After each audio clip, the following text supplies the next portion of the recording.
दोस्तों नमस्कार। बहुत समय बाद हम और आप रूबरू हुए। इसके पीछे कारण ये था, कुछ हालात, कुछ परिस्थितियाँ, कुछ सिचुएशंस ऐसे बने कि हम और आप नहीं मिल पाए। चलिए आज एक बहुत गंभीर विषय के साथ शुरुआत करते हैं। बहुत ध्यान से सुनिएगा। ये सारा विषय हम सबकी, आपकी ज़िंदगी से जुड़ा हुआ है। एक दोहा सबसे पहले, उसके बाद उसके विस्तार में जाएंगे। तुलसी नर का क्या बड़ा, समय बड़ा बलवान, भीलन लूटी गोपियां, वही अर्जुन वही बाण। इसका मतलब हम आपको कहानी के अंत में समझाएंगे। कहानी सुनिएगा बहुत ध्यान से। युधिष्ठिर का दरबार लगा हुआ है। एक दूत आता है, आकर महाराज युधिष्ठिर को संदेश देता है कि महाराज, मुझे केशव ने, कृष्ण ने, द्वारकाधीश ने भेजा।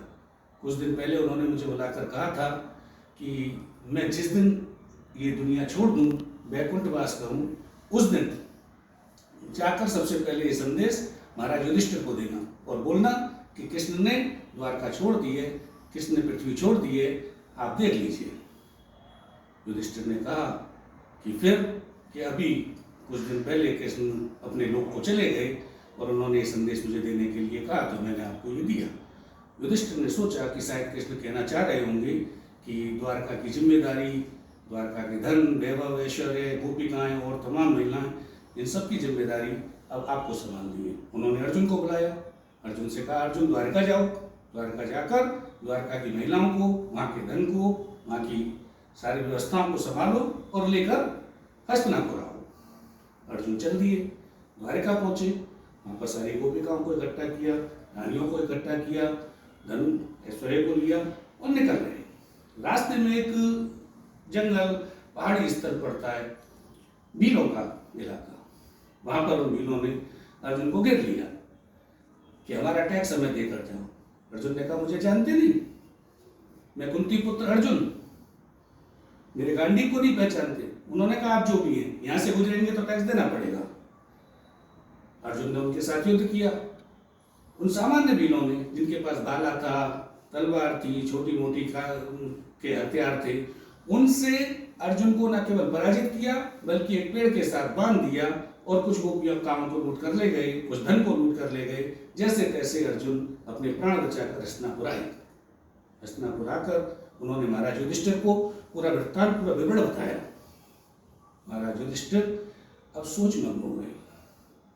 उन्होंने सोचा कि कृष्ण जो संदेश देना चाहते थे वो ये नहीं था, वो ये था कि पृथ्वी पर अब हम सब का समय पूरा हो गया है, मैं जा रहा हूं, आप भी निकल गए, आप अपने हिसाब से सोच लीजिए।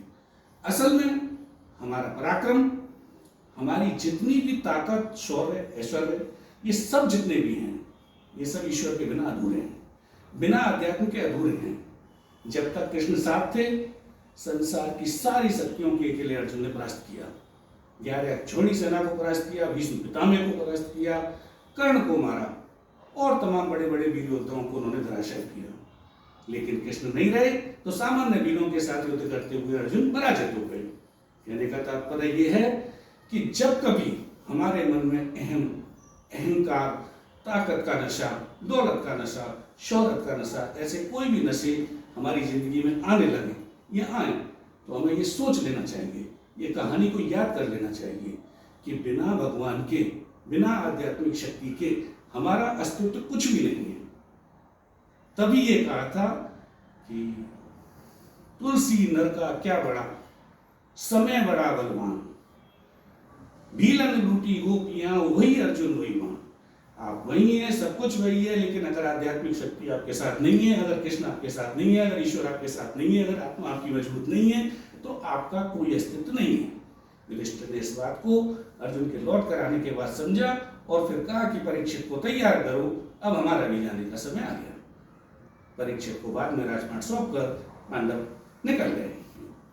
ये कहानी हमें समझाती है कि हमें हमेशा ईश्वर के स्मरण करना चाहिए, अपनी आंतरिक ताकत को पहचानना चाहिए जो ईश्वरीय शक्ति से प्रेरित है। इसके अलावा हम कुछ नहीं। उम्मीद है आपको ये कहानी पसंद आई होगी। अगले हफ्ते फिर मिलेंगे एक नई कहानी के साथ। नमस्कार।